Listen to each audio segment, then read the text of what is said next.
네, 우리 함께 인사하겠습니다. 잘 나오셨습니다. 예수님 부활하셨습니다. 사랑하고 축복합니다. 네, 감사합니다.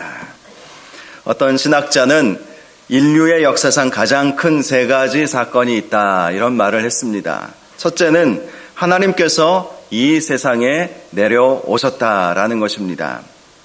예수 그리스도의 성육신을 말하는 것이죠. 사도 바울의 표현에 의하면 그는 본래 하나님과 본체셨으나 하나님과 동등됨을 취할 것으로 여기지 아니하시고 죄인의 몸을 입고 이 세상에 내려오셨다라고 말씀을 하셨습니다. 자, 둘째는 하나님께서 십자가에 달려 죽으셨다라는 것입니다.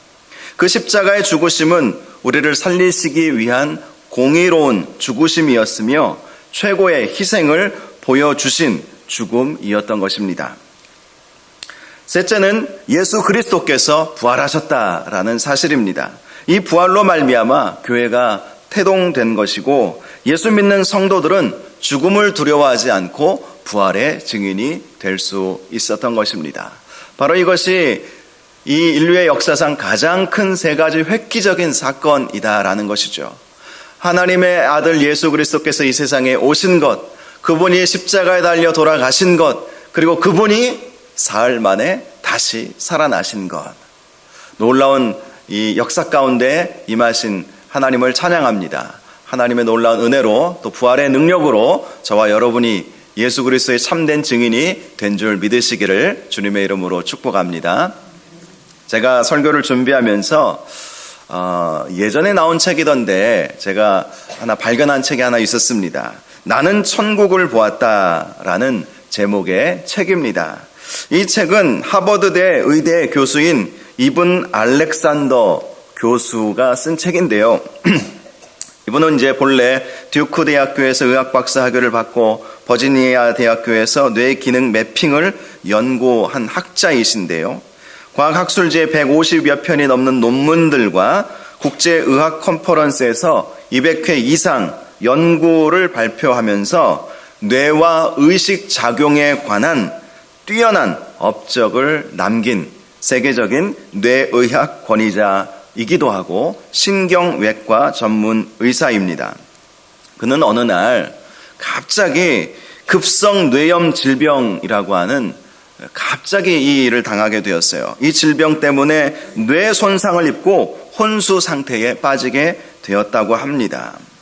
인간의 생각과 기능을 좌우하는 것을 보통 뇌의 기능이라고 이야기하지 않습니까? 생각, 감정, 의지 이런 것들을 뇌가 다 좌우한다 이렇게 보지 않습니까? 근데 이분은 이렇게 급성 뇌염 질병을 받고 뇌의 기능이 완전히 멈춰버린 거예요.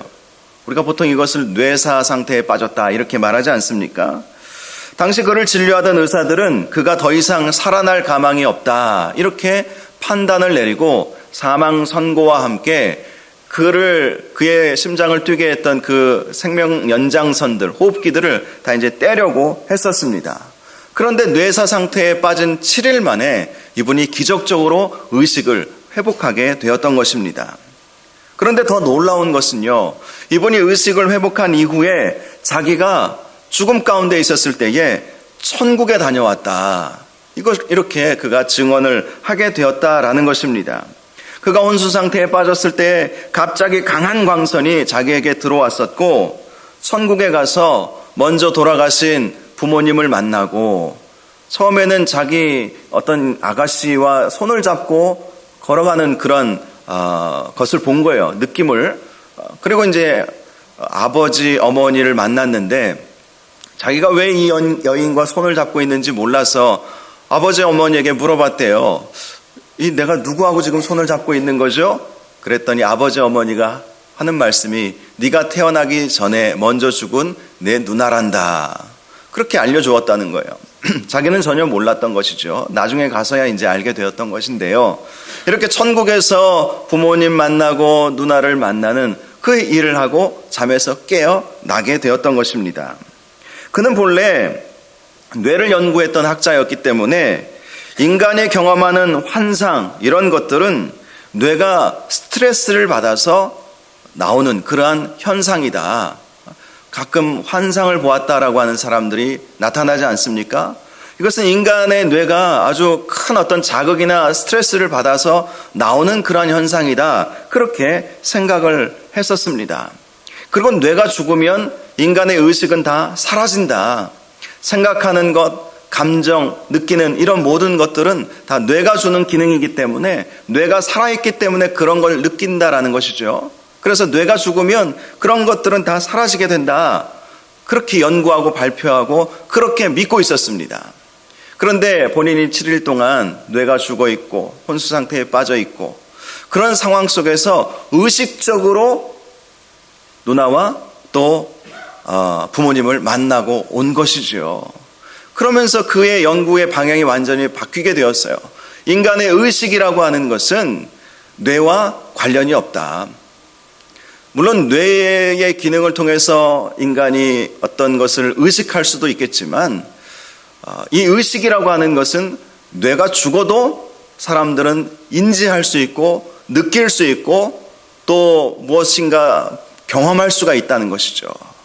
자, 이 의식이라고 하는 것, 이렇게 뇌가 죽었음에도 살아있는 이 의식, 이 살아있음을 느끼는 이 의식이 무엇이겠습니까? 이분은 특별하게 말은 안 했지만 영혼인 것이죠. 영혼은 살아있어요. 인간은 이 육신으로만 구성되어 있지 않습니다. 인간은 영혼이 있어요. 영혼이 살아있기에 죽음 이후에도 뇌가 설령 죽었다 할지라도 그 영혼은 그 의식으로 남아있는 것이죠. 그래서 그 영혼이 예수 믿고 죽으면 천국 가는 것이고 예수 믿지 않고 죽으면 지옥에 떨어질 수밖에 없다. 이것이 바로 성경에 우리에게 말씀해 주시는 진리 아니겠습니까? 여러분, 천국은 분명히 있음을 믿으시기를 바랍니다. 예수님께서 십자가 달려 돌아가신 것은 우리를 바로 그 천국으로 인도하여 주시기 위해서라는 사실을 꼭 믿으시기 바랍니다. 십자가에 달려 돌아가시고 우리가 그 예수를 믿기만 하면 그 십자가에 달리신 예수 그리스도를 바라보기만 해도 우리에게는 천국의 은혜, 구원받는 은혜가 반드시 있게 됨을 믿는 저와 여러분들 되시기를 주님의 이름으로 축원합니다. 오늘 말씀을 보면 예수님께서 십자가에 달려 돌아가신 지 사흘 만에 부활하신 내용을 다루고 있습니다. 62절부터 66절까지 말씀을 보니까 예수님께서 돌아가시고 장사되신 다음 날에 대제사장들과 바리새인들이 빌라도를 찾아가지요. 그들은 빌라도에게 이렇게 말합니다. 63절과 64절을 보니까 주여 저 속이던 자가 살아있을 때에 말하되 내가 사흘 후에 다시 살아나리라 한 것을 우리가 기억하노니 그러므로 명령하여 그 무덤을 사흘까지 굳게 지키게 하소서. 그의 제자들이 와서 시체를 도둑질하여 가고 백성에게 말하되 그가 죽은 자 가운데서 살아났다 하면 후의 속임이 전보다 더 클까 하나이다. 이 말을 통해서 우리가 발견할 수 있는 것은요, 우리가 예수님의 부활과 관련해서 예수님은 확실히 돌아가셨다라는 사실이에요. 이것이 예수님의 부활에 있어서 아주 중요한 팩트입니다. 조금 전에 우리가 동영상을 통해서 보았듯이 첫 번째 사실, 예수님은 확실하게 십자가에 달려 돌아가시고 무덤에 들어가 장사되셨다라는 사실인 것이죠. 이 대제사장들과 바리새인들이 예수님이 돌아가셨다는 사실을 확실히 알고 있었어요. 그래서 무덤에 장사된 그 예수를 좀 확실히 지켜서 이 예수가 살아있었을 때에 사흘 만에 내가 다시 살아나리라 한 말을 우리가 기억하고 있으니 군대를 보내서 경비병들을 보내서 그 무덤을 확실하게 지키도록 좀 해주십시오. 예수님께서 확실하게 돌아가셨다는 사실을 믿지 않았다면, 그것을 보지 않았다면 이렇게 할 필요가 어디 있었겠습니까? 그러므로 예수님은 확실하게 돌아가신 것이 맞아요. 예수님의 부활을 부정하는 사람들 가운데에는 예수님이 기절하신 것이다, 혼절하신 것이다, 그렇게 주장하는 사람들도 있습니다. 그러다가 깨어났다라는 것이죠. 기절했다가 깨어났다는 거예요. 그러나 그렇지 않습니다. 예수님의 죽음은 확실해요. 대제사장들도 봤고 바리새인들도 봤고 빌라도도 확인했고 장사한 것을 다 사람들이 보았고 장사한 사람들이 있었고 무덤까지 다 예수님의 시신을 놓았던 것을 모든 사람들이 다 본 것입니다. 그러므로 예수님께서 십자가에 달려 돌아가시는 것은 부인할 수 없는 사실임을 바로 이들이 증언해 주고 있다는 것입니다. 자, 이렇게 예수의 시신을 지키어 달라 이렇게 말하자 빌라도가 65절을 보면 너희에게 경비병이 있으니 가서 힘대로 굳게 지키라 이렇게 말합니다. 여기서 말하는 경비병은 로마 군인일 수도 있고 또 성전 수비대를 말하는 것일 수도 있습니다. 성경 주석학자 칼슨이라고 하는 박사님이 이 빌라도의 태도에 대해서 이렇게 해석을 했습니다. 너희들은 예수가 살아있을 때에도 두려워하더니 지금도 그가 죽었음에도 여전히 두려워하고 있구나. 그렇게도 두려우면 너희 힘으로 지키든지 말든지 너희 마음대로 해보라. 이런 마음으로 너희에게 경비병이 있으니 너희가 가서 힘대로 한번 지켜라. 그렇게 말을 했다는 것이죠. 그래서 66절을 보면 유대의 종교 지도자들은 성전 경비병을 데리고 돌을 임봉하고 무덤을 굳게 지키게 되었다라는 것입니다. 자, 그런데 28장 1절을 보니까 안식일이 다 지나고 안식 후 첫날이 되려는 새벽이 되었습니다. 바로 오늘날 주일을 말하는 것이죠. 주일 새벽을 말하는 것입니다. 막달라 마리아와 다른 마리아가 무덤을 보려고 간 것입니다. 이들이 왜 무덤을 보려고 갔겠습니까? 예수님을 보고 싶은 마음으로, 예수님께서 처참하게 십자가에 달려 돌아가시는 그 안타까운 마음을, 그 모습을 보면서 예수님을 한 번 더 만나고 싶은 마음으로 간 것이죠. 그들의 손에는 향품이 들려져 있었을 것입니다. 예수님의 시신에 향품을 바르기 위해서. 그것이 당시 고대 근동의 장사 예식이었거든요. 그래서 향품을 들고 간 거예요. 그런데 그때 2절을 보니까 큰 지진이 나며 주의 천사가 하늘로부터 내려와 돌을 굴려내고 그 위에 앉았는데 라고 말씀하고 있죠. 이 큰 지진이 내렸다라는 것은요, 예수님께서 십자가에 달려 돌아가실 때도 있었던 현상이었습니다. 성경에서 특별히 본문에서 말하는 큰 지진은 하나님의 개입을 의미하는 거예요. 예수님께서 십자가에 달려 돌아가셨을 때에도 하나님께서 개입하신 것이죠. 성전 휘장이 찢겨지고 그리고 바위에서 물이 터져나오고 무덤의 문들이 열려버리는 아주 상징적인 사건이 일어나게 된 것입니다. 성전 휘장이 찢어졌다는 것은 이제는 담대하게 예수 그리스도의 십자가의 은혜로 하나님께 나아갈 수 있게 되었다라는 것이고요. 또 무덤 문이 열리게 되었다라는 것은 예수 그리스도께서 부활하실 것을 예고하심과 동시에 예수 그리스도의 부활로 말미암아 무덤 문이 열리고 온 세상 사람들이, 먼저 죽었던 사람들이, 성도들이 다 부활하게 된다는 사실을 우리에게 알려주시는 사건이었던 것입니다. 그런데 예수님께서 부활하셨을 때에도 큰 지진이 일어나게 된 것입니다. 예수님이 잠에서 깨어나신 것이죠. 예수님의 영이 예수님의 육신에 다시 들어오신 것입니다. 그러나 그 육신은 예전에 바로 3일 전에 찢기시고 못에 박히신 그러한 육신이 아니라 새롭게 변모된 그러한 육신이셨을 것입니다. 물론 그 흔적은 분명히 남아 있었다고 성경은 기록하고 있죠. 못 박히신 손과 찔리신 옆구리에 그 상흔이 남아 있기는 있었지만, 그러나 예수님은 영광스러운 모습으로 변모하시면서 부활하시게 되셨던 것입니다.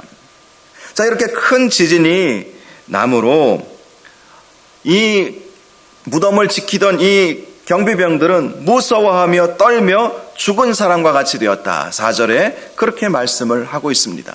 큰 지진이 일어나고 광채와 같이 빛나는 천사가 내려와서 무덤의 돌문을 굴려내고 그 위에 앉는 것을 보니까 이 무덤을 지키는 이 병사들이 그만 기절을 해버리고 말았던 것입니다. 죽은 것 같이 되었다. 바로 이 기절을 해버렸다라는 말씀인 것이죠. 물론 그 장면을 지켜보던 이 두 여인도 두렵고 떨리기는 마찬가지였을 것입니다.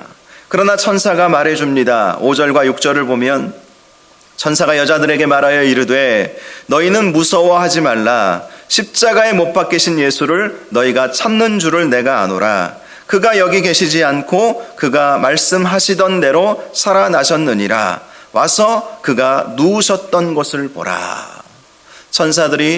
이 천사가 이 두 여인들에게 예수 부활의 소식을 알려준 것이죠. 특별히 이 천사가 했던 이 말을 보면 그가 말씀하시던 대로 살아나셨느니라, 이렇게 말씀해주고 있어요. 예수님은 제자들에게 종종 십자가에 달리실 것과 또 사흘 만에 다시 살아나야 한다는 사실을 알려주셨습니다. 만약에 예수님께서 부활하시지 않으셨다면 예수님은 거짓말쟁이이지요. 그러나 예수님은 말씀을 이루신 것입니다. 말씀하시던 대로 살아나셨다. 그러면서 빈 무덤을 보여줍니다.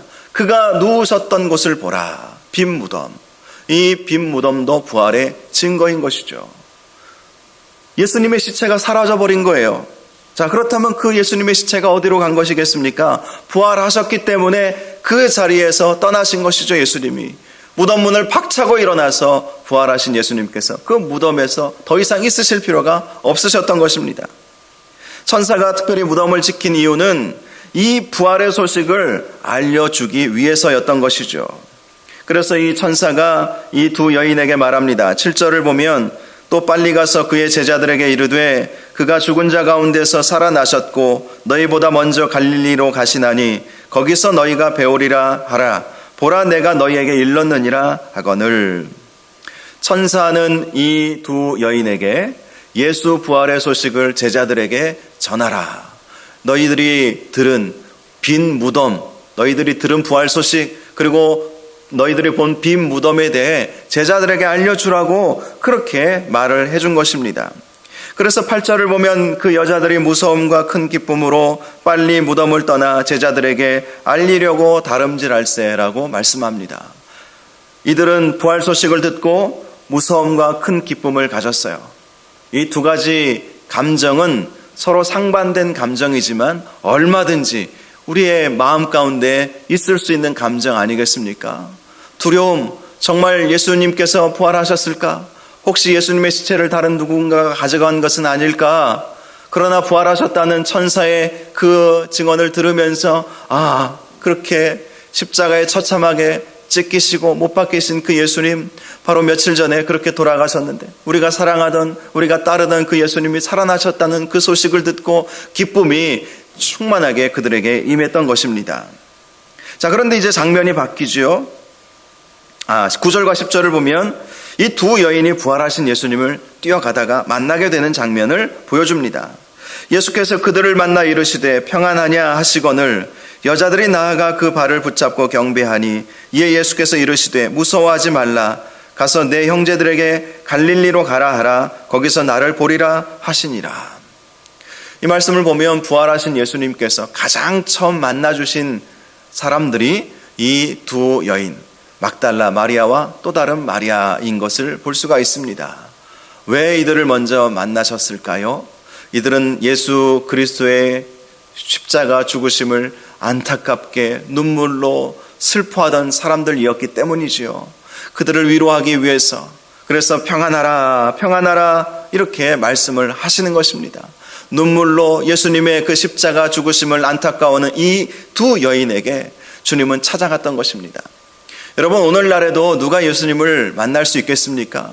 예수님을 보고 싶어하는 사람들, 예수님의 은혜를 사모하는 사람들을 예수님은 반드시 만나 주신다는 사실을 꼭 기억하시기를 바랍니다. 예수님이 부활하셔서 얼마든지 대제사장들을 먼저 만나실 수도 있으셨을 거예요. 봐라, 내가 살아나지 않았느냐. 예수님을 십자가에 못 박게 판결을 내린 빌라도를 처음으로 만나실 수도 있었습니다.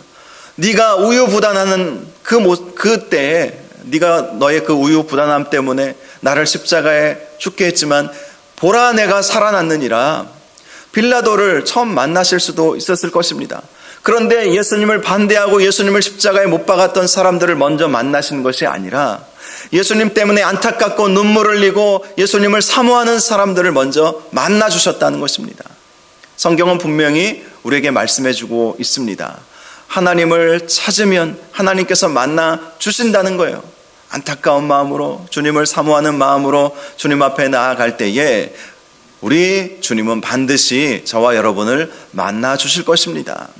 이렇게 이 두 여인을 만나고 예수님은 또 제자들을 만나시지 않으셨습니까? 이 제자들도 실패와 절망 속에 빠져 있지 않았겠습니까? 예수님께서 붙잡히실 때 다 도망가 버렸어요. 성경의 기록을 보니까 사도 요한만이 예수님의 십자가 곁을 지키고 예수님의 육신의 어머니 마리아를 부탁받는 일이 있었던 것을 봅니다. 그 외에는 다른 제자들 다 도망가 버리고 말았던 거예요. 제자들은 실패했습니다. 좌절했습니다. 절망했습니다. 바로 그러한 제자들에게 예수님께서 찾아가신 것이죠. 바로 이러한 예수 그리스도를 만난 제자들이 그 부활하신 예수님을 증거하였기 때문에 오늘날 우리가 예수 그리스도의 부활의 소식을 알 수 있게 된 것 아니겠습니까? 그런데 또 하나 이 부활의 소식을 전한 사람들이 있었어요. 11절을 보면 장면이 바뀌죠. 여자들이 갈 때 경비병 중 몇이 성에 들어가 모든 된 일을 대제사장들에게 알렸다라고 말합니다. 이 경비병들 잠에서 깨어나서 예수 부활의 소식, 무덤이 비어 있습니다. 천사가 와서 예수가 부활했다고 그렇게 말해주고 갔습니다. 그 이야기를 대제사장들에게 알려주었던 것입니다. 그러자 12절과 13절을 보면 그들의 장로들과 함께 모여 의논하고 군인들에게 돈을 많이 주며 이르되 너희는 말하기를 그의 제자들이 밤에 와서 우리가 잘 때에 그를 도둑질하여 갔다 하라. 이렇게 말하게 합니다. 돈을 주고. 그런데 사실 이 경비병들이 이 말을 하고 다닌다는 것 자체가 모순 아니겠어요? 굳게 지키라고 빌라도가 명령하고 성전 경비병들이었기 때문에 대제사장이 명령을 했는데 잠을 자요? 그리고 말씀을 보세요. 말씀을 보시면 이 경비했던 사람들이 한둘이 아니었습니다. 한둘이 이 무덤을 지키고 있었다면은 이 두 사람 정도면 뭐 잠을 잘 수도 있었겠다. 그렇게 생각할 수도 있겠지만 말씀을 보세요. 경비병 중에 몇이 성에 들어가서 대제사장들에게 이야기했다는 것이죠. 상당히 많은 사람들이 경비병들이 무덤을 지키고 있었다라는 거예요. 그들이 본의 아니게 예수 그리스도의 부활을 증거하는 증인이 될 수밖에 없었던 것입니다. 여러분 생각이 조금이라도 있는 사람들은 이 경비병들이 하는 말, 경비병들이 아무리 돈을 받고 또 그렇게 하기로 했다고 하지만은 이 경비병들이 하는 말을 누가 믿겠습니까? 이거는 직무유기예요. 죽임을 당할 수 있는 일 아니겠습니까? 이 대제사장들이 말하는 거예요. 만약에 빌라도가 이 문제를 가지고 너희를 추궁하거든 우리가 권하여서 잘 말해줄 테니까 이 돈 받고 침묵하라. 그렇게 말을 한 것입니다. 그래서 15절을 보면 군인들이 돈을 받고 가르친 대로 하였으니 이 말이 오늘날까지 유대인 가운데 두루 퍼지니라. 자, 이 말은 어떤 말입니까? 예수의 제자들이 예수의 시체를 훔쳐갔다. 경비병들이 잠자는 사이에. 사실 이건 말도 안 되는 일인데 한번 생각해 보세요. 정말 경비병들이 잠자는 사이에 예수의 제자들이 무덤 문을 임봉해 놓았는데 그 얼마 되지 않은 그 시간에 감쪽같이 그 예수의 시신을 가지고 갈 수 있겠습니까? 오늘날까지 이 소문이 있었다. 오늘날까지는 바로 이 마태복음이 기록된 AD 50년에서 70년을 의미하는데요. 예수님이 AD 33년에 돌아가셨다고 하면 30년 동안 적어도 한 40년, 50년 동안 이 소문이 유대 사회에 계속 퍼져나갔었던 것입니다.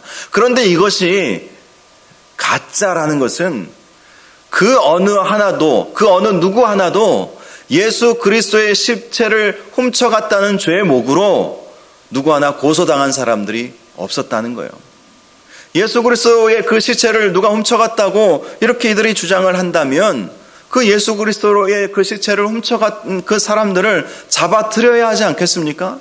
그런데 역사의 기록을 보아도 성경의 기록을 보아도 예수 그리스도의 시체를 훔쳐간 사람들을 찾았다는 기록이 없고요. 예수님의 제자들, 예를 들어서 베드로나 안드레나 야고보나 이런 사람들을 로마 법정에서 고소를 하지 않았어요. 유대인들이 고소한 적도 없습니다. 당시 로마의 법 중에는요, 무덤 규율이라고 하는 법이 있었다고 합니다. 무덤을 훼손하면 처벌을 받게 되어 있는 그 법이 있었어요. 그렇다면 이 법 조항에 따라서 누군가가 예수의 시신을 훔쳐갔다. 무덤 문을 열어버리고 허락도 받지 않고 무덤 문을 열고 몰래 훔쳐갔다면 그 누군가는 고소를 당해야 하지 않겠습니까? 그리고 이 대제사장들은 이 속임에 능한 사람들이잖아요. 예수님도 없는 죄를 뒤집어 씌워서 십자가에 달려 죽게 하지 않았습니까? 얼마든지 이들이 이 베드로든지 예수님의 12 제자들 고소할 수도 있지 않았겠습니까? 그런데 그들은 고소할 수가 없었던 거예요. 왜죠? 이 경비병들이 봤기 때문이죠. 천사가 내려와서 예수 부활을 증언했다는 사실을 알려서 들었기 때문인 것이죠. 그래서 그 어느 누구 하나도 예수 그리스도의 이 시체를 훔쳐갔다고 이러한 죄목으로 고소당한 사람이 아무도 없었던 것입니다. 이것이 바로 부활의 증거인 것이지요. 우리가 설교 전에 부활의 증거라는 동영상을 보았지만 바로 예수님의 부활이 확실한 역사적 사실은 그 누구 하나도 예수님의 시신이 없어졌다는 이유로 고소당하지 않았다는 것, 이것이야말로 가장 정말 확실한 부활의 증거 중 하나인 것입니다. 다음으로 우리가 생각해 볼 수 있는 부활의 증거는 무엇이냐면 예수님의 부활을 목격한 사람들이 다 예수 그리스도의 부활을 증언하고 다녔다는 것입니다. 만약에 이것이 법적으로 문제가 되었다라는 것을 당시 사람들도 다 알았어요. 그래서 예수 그리스도께서 부활하셨다라는 소식을 증거하게 되면 법에 걸리는 일이라는 것 다 알고 있었지만 그러나 이들은 그것이 상관이 없었던 거예요. 왜요? 그들은 예수님의 시신을 훔쳐간 일도 없고 무덤을 훼손한 일도 없습니다. 법에 저촉될 일을 한 것이 하나도 없습니다. 그렇기에 그들은 담대하게 부활을 선포하고 다닐 수 있었던 것이죠. 동영상에서 보았듯이 예수님의 부활을 직접 본 사람은 500명이 넘었다고 그렇게 말씀하고 있습니다. 이 수많은 사람들, 예수 그리스도의 부활을 본 사람들이 누가 뭐라고 하든 예수님이 기절했다고 말하는 사람들이 있었고 예수님의 시체를 누군가가 훔쳐갔다고 말하는 사람들이 있었지만 그러나 우리가 보고 만난 예수 그리스도를 전하지 않을 수가 없었던 것입니다. 바로 이들이 증거가 된다는 거예요. 사람의 증언만큼 확실한 증거는 없습니다. 그래서 유대법에서는요, 두 사람의 증언이 일치하면 그것은 사실로 그렇게 받아들여졌어요. 물론 작당하고 거짓을 꾸밀 수도 있었겠지만 이것은 두세 사람만의 문제가 아니었던 것입니다. 예수님께서 부활하셨다는 것은 500명이 넘는 사람들, 그 예수 그리스도의 부활을 목격한 사람들에 의해서 증언되어졌던 것이기 때문에 확실한 증거라는 것이죠. 또 하나는요, 이 예수 그리스도의 부활을 목격한 이 사람들이 믿음 지키고 죽으면 죽으리다 하는 마음으로 신앙을 지키며 살았다는 것이 하나의 증거입니다. 여러분, 목숨만큼 중요한 것이 무엇이 있겠습니까? 그런데 다시 초대교회 성도들을 보십시오. 부활의 증인들, 부활을 보았기 때문에 그들은 목숨 걸고 아무리 핍박이 와도 숨어서라도 굴을 파고 내려가서라도 거기서 하나님을 예배할 수밖에 없었던 거예요. 교회를 세우고 부활을 증언하고 보았기 때문에 가능했던 것이죠. 여러분, 확신하지 않으면 목숨 걸 수 없습니다. 확실하기 때문에, 예수님의 부활이 확실하기 때문에, 그것을 확실히 믿기 때문에 예수 그리스도를 증거할 수 있었던 거예요. 부활을 믿었던 것이고 교회를 세워나갔던 것이고 신앙을 지킬 수 있었던 것입니다. 저와 여러분이 초대교회 때부터 내려온 이 부활은 신화가 아니에요. 2000년 전 일이라고 신화로 치부하는 현대 자유주의 신학자들도 있습니다. 부활은 신화다. 동영상에서도 보셨듯이 어떤 사건이 신화처럼 바뀌려면 몇백 년이 흘러야 합니다. 단군 신화, 여러분 역사적 사실로 보십니까? 그것은 신화예요.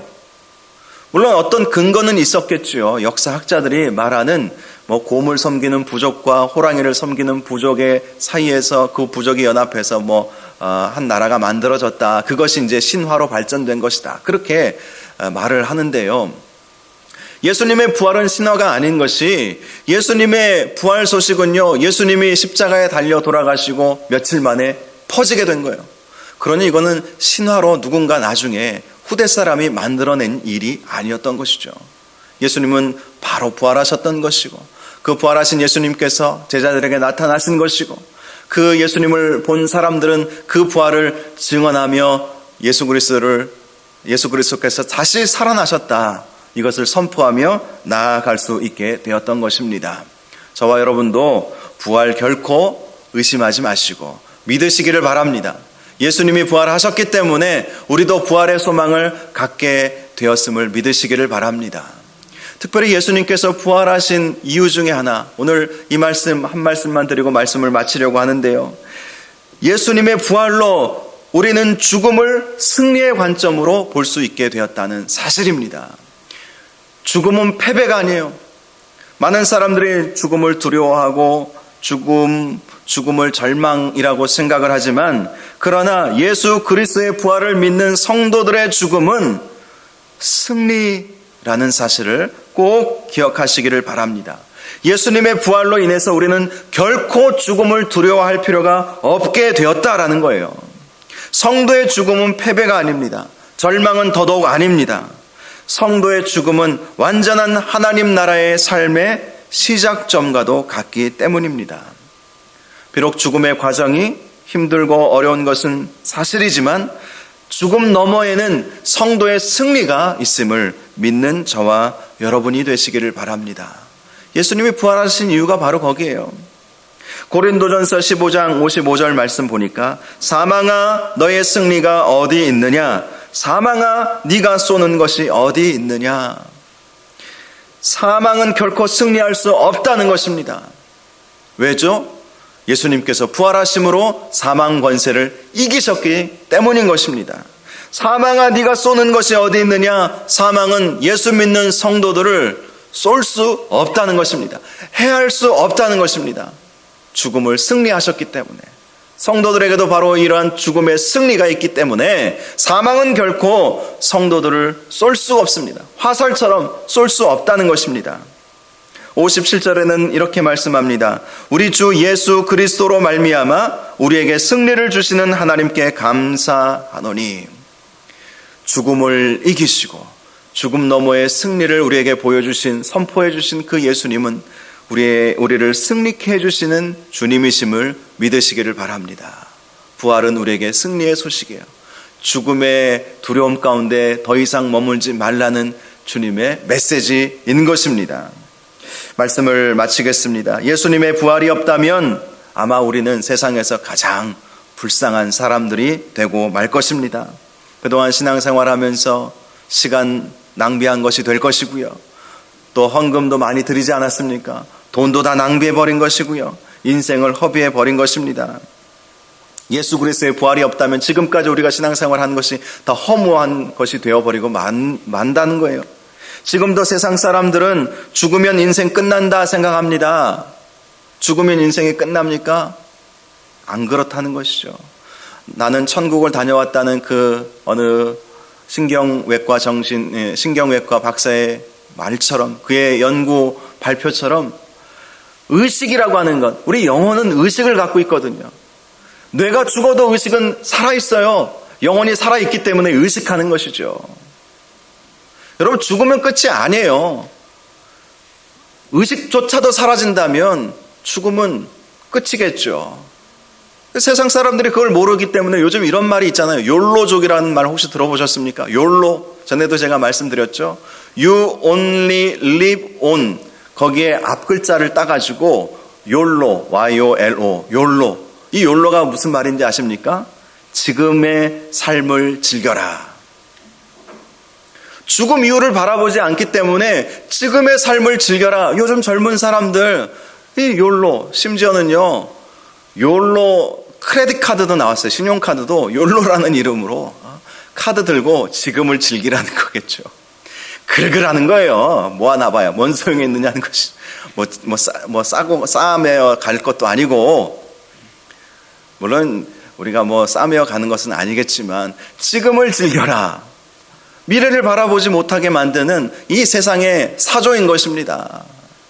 여러분, 우리 인생은 죽으면 끝나는 것이 아니에요. 우리가 지금 생각하고 느끼고 감정 가지고 있는 그 의식은 죽음 이후에도 분명히 존재해요. 영혼이 있기 때문에. 예전에는 이분이 이 얘기를 하기 전에는 이 의식이라고 하는 것은 뇌 작용이기 때문에 죽으면 의식도 다 사라진다고 생각을 했어요. 그러나 이분이 특별히 하나님께서 섭리하신 것이겠죠. 뇌과학의 최고의 전문가이고 하버드 의대 교수예요. 이분이 그렇게 연구하고 논문을 발표하면서 세상에 내놓으니까 많은 의사들이, 서울의대 어떤 교수님은 우물 안에 개구리가 우물 너머에 장엄한 바다가 있음을 보게 된 획기적인 사건이다.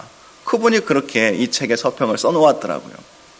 우물 안에 이 세계가 전부인 줄 알았는데, 인간의 인생이라고 하는 것이 죽음이라고 하면 끝나는 것인 줄 알았는데, 죽음 이후에도 의식이 뚜렷하게 살아있기 때문에 죽음 이후에도 분명한 의식의 세계가 있구나. 이것을 발견한 것은 우물 안에 갇혀있는 개구리가 우물 밖에 장엄한 바다가 있다는 사실을 발견하는 획기적인 사건이다.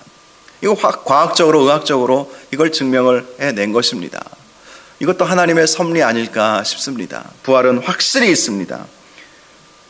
우리는 죽음을 승리한 사람들입니다. 예수 그리스도를 온전히, 그 십자가를 바라보고 온전히 믿는 믿음으로 부활하신 예수님의 그 부활의 은혜가 저와 여러분들 가운데 있기를 주님의 이름으로 축복합니다.